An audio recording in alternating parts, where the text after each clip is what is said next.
नमस्कार दोस्तों, स्वागत है आपके अपने YouTube channel Kumar study centre Godda में।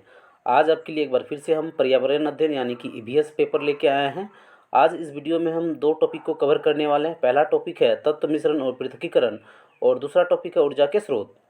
ये दोनों टॉपिक को मिला के कुल 26 प्रश्न होने वाला है। आप कितना सही कर पा रहे हैं हमें कमेंट करके जरूर बताएं। गाइस, अगर आप हमारे चैनल पर नए हैं तो हमारे चैनल को सब्सक्राइब करें और बेल आइकन को प्रेस कर और नोटिफिकेशन ऑन कर लें, ताकि इस प्रकार का वीडियो जब भी अपलोड करें तो सबसे पहले आपको नोटिफिकेशन मिल पाए। तो चलिए शुरू करते हैं आज की इस सेशन को।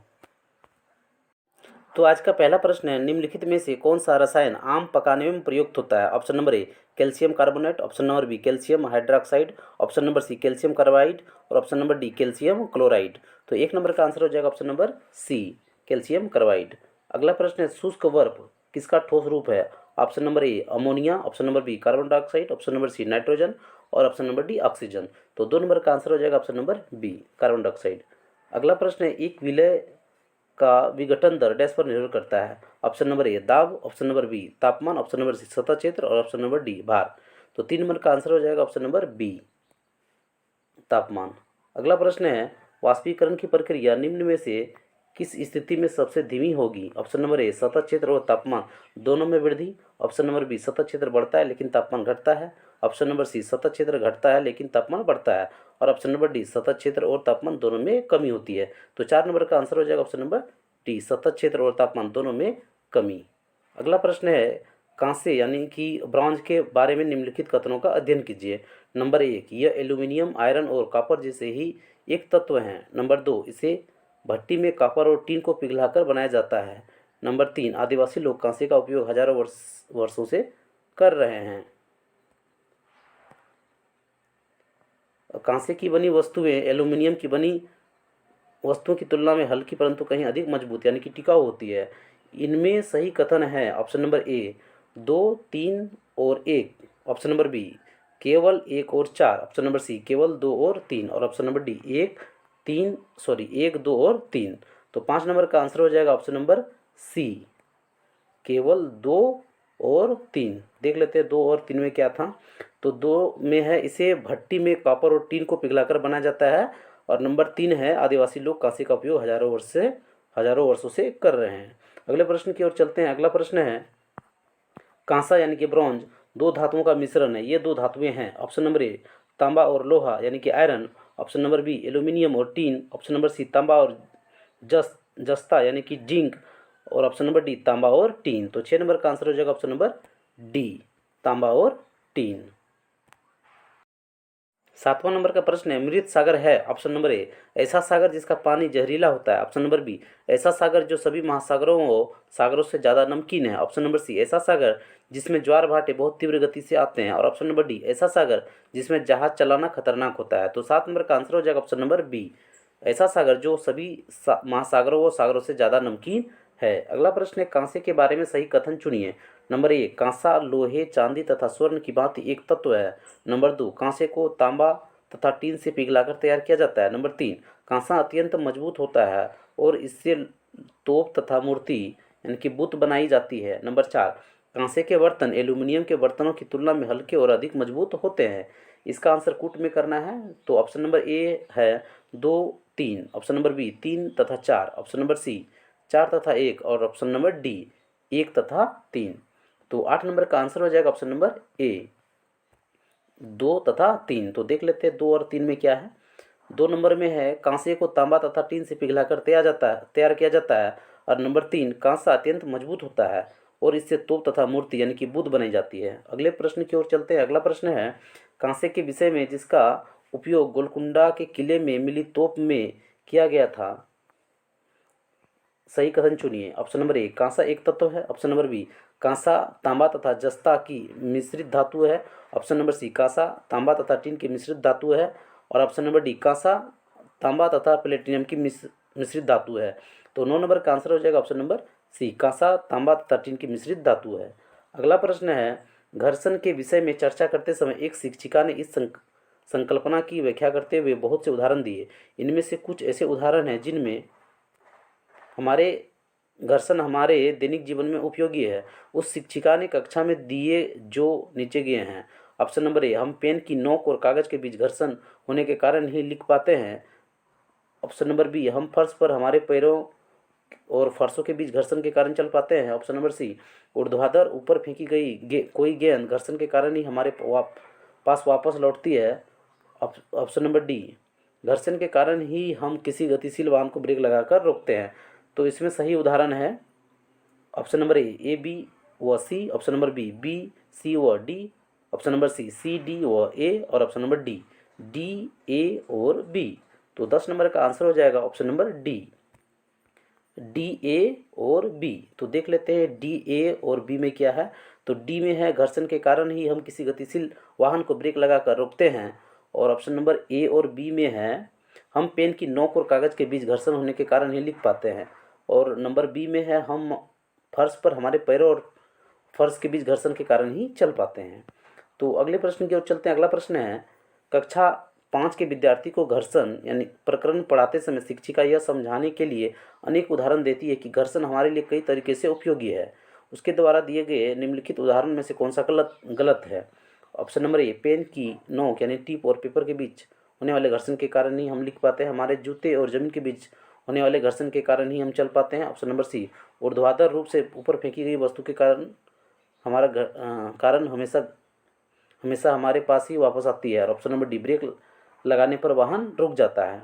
तो 11 नंबर का आंसर हो जाएगा ऑप्शन नंबर सी, ऊर्ध्वाधर रूप से ऊपर फेंकी गई वस्तु के कारण हमारे पास ही वापस आती है।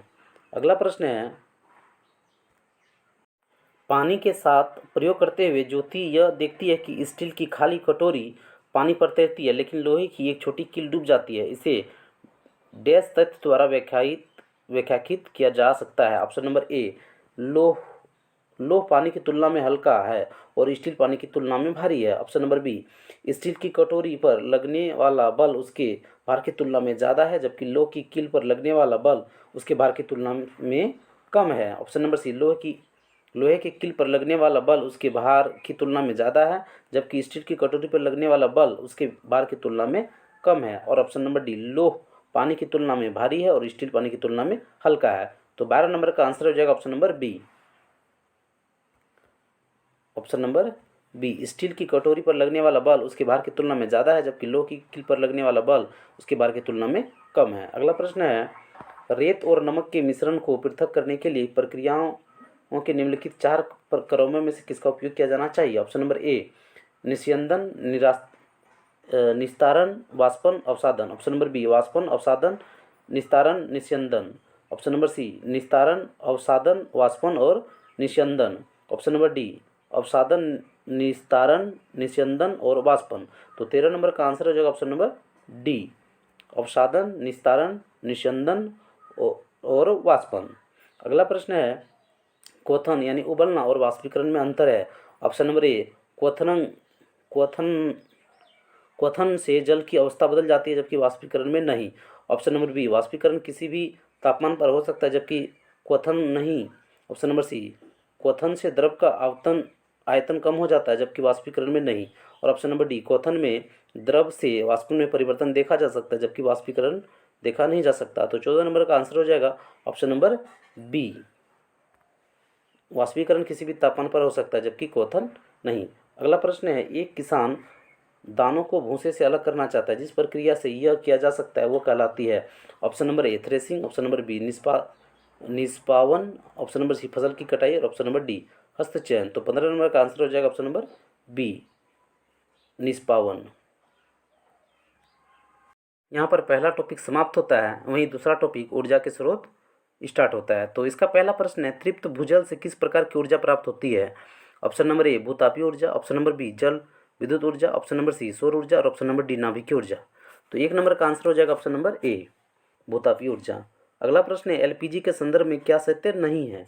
ऑप्शन नंबर ए, यह एक स्वच्छ ईंधन है। ऑप्शन नंबर बी, यह उच्च ऊष्मीय मान का है। ऑप्शन नंबर सी, यह नीली ज्वाला से जलने वाला है। ऑप्शन नंबर डी, यह मीथेन उत्सर्जन करने वाला है। तो 2 नंबर का आंसर हो जाएगा ऑप्शन नंबर डी, यह मीथेन उत्सर्जन करने वाला है। अगला प्रश्न है, निम्नलिखित में से कौन सी नवीनकरणीय ऊर्जा का स्रोत नहीं है। ऑप्शन नंबर ए, जीवाश्म ईंधन। ऑप्शन नंबर बी, जल विद्युत। ऑप्शन नंबर सी, पवन ऊर्जा। और ऑप्शन नंबर डी, सौर ऊर्जा। तो 3 नंबर का आंसर हो जाएगा ऑप्शन नंबर ए, जीवाश्म ईंधन। अगला प्रश्न है, कच्चे तेल का उपयोग किया जाता है। नंबर 1, डामर बनाने में, नंबर 2 प्लास्टिक बनाने में, नंबर 3 पेंट बनाने में, नंबर 4 औषधि बनाने में, नंबर 5 ड्राई क्लीनिंग में। इसका आंसर कुट में देना है, तो इसका ऑप्शन हो जाएगा option number A 1, 2, 3, option number B 1, 5, option number C 1, 4 और ऑप्शन नंबर डी ये सभी। तो 4 नंबर का आंसर हो जाएगा ऑप्शन नंबर डी ये सभी। एक बार फिर से आपको हम ऑप्शन दिखा देते हैं। डामर बनाने में, प्लास्टिक बनाने में, पेंट बनाने में, औषधि बनाने में, ड्राई क्लीनिंग में, ये सभी चीज़ का प्रयोग किया जाता है कच्चे तेल बनाने के लिए। अगला प्रश्न है, ऊर्जा का अप्रदूषणिक स्रोत है। ऑप्शन नंबर ए नाभिक ऊर्जा, ऑप्शन नंबर बी सौर ऊर्जा, option number C petrol, option number D diesel. तो 5 नंबर का आंसर हो जाएगा ऑप्शन नंबर बी सौर ऊर्जा। अगला प्रश्न है, सीएनजी संक्षिप्त रूप है clean natural gas, option number B compressed natural gas, option number C carbonized natural gas और option number D carbonated natural gas. तो 6 नंबर का आंसर हो जाएगा option number B compressed natural gas. अगला प्रश्न है, ऊर्जा का नवीकरणीय स्रोत है। ऑप्शन नंबर ए कोयला, option number B petroleum, option number C पौधे, ऑप्शन नंबर डी यूरेनियम। तो 7 नंबर का आंसर हो जाएगा ऑप्शन नंबर सी पौधे। अगला प्रश्न है, नदी बांधों से उत्पन्न जल विद्युत के लिए निम्नलिखित में से कौन सा कथन सत्य नहीं है। ऑप्शन नंबर ए बांध टिकाऊ विकास को प्रोत्साहित करते हैं, ऑप्शन नंबर बी ये पानी या हवा को प्रदूषित नहीं करते हैं, ऑप्शन नंबर सी जल विद्युत सुविधाओं से बड़े पर्यावरणीय प्रभाव हो सकते हैं और ऑप्शन नंबर डी बांध स्वदेशी लोगों को अपनी नदी की जीवन रेखाओं से अलग करते हैं। तो 8 नंबर का आंसर हो जाएगा ऑप्शन नंबर ए बांध टिकाऊ विकास को प्रोत्साहित करते हैं। अगला प्रश्न है, निम्नलिखित में से पेट्रोलियम के सही अभिलक्षण है। ऑप्शन नंबर ए बदबूदार गाढ़ा गहरे रंग का तेल, ऑप्शन नंबर बी बदबूदार पतला पीला द्रव, ऑप्शन नंबर सी अच्छी गंध का पतला नीला रंगीन द्रव, ऑप्शन नंबर डी बिना गंध का गाढ़ा तथा हरे रंग का तरल। तो 9 नंबर का आंसर हो जाएगा ऑप्शन नंबर ए बदबूदार गाढ़ा गहरे रंग का तेल। अगला प्रश्न है, उसे चुनिए जो अन्य से भिन्न है। Option number A petrol, option number B paraffin मोम, option number C grease, option number D कोयला। तो 10 नंबर का आंसर हो जाएगा ऑप्शन नंबर डी कोयला। अगला प्रश्न है, दुर्गा एक गांव में रहती है और लकड़ी या गोबर के उपले का ईंधन इस्तेमाल करते हुए चूल्हे पर खाना पकाती है।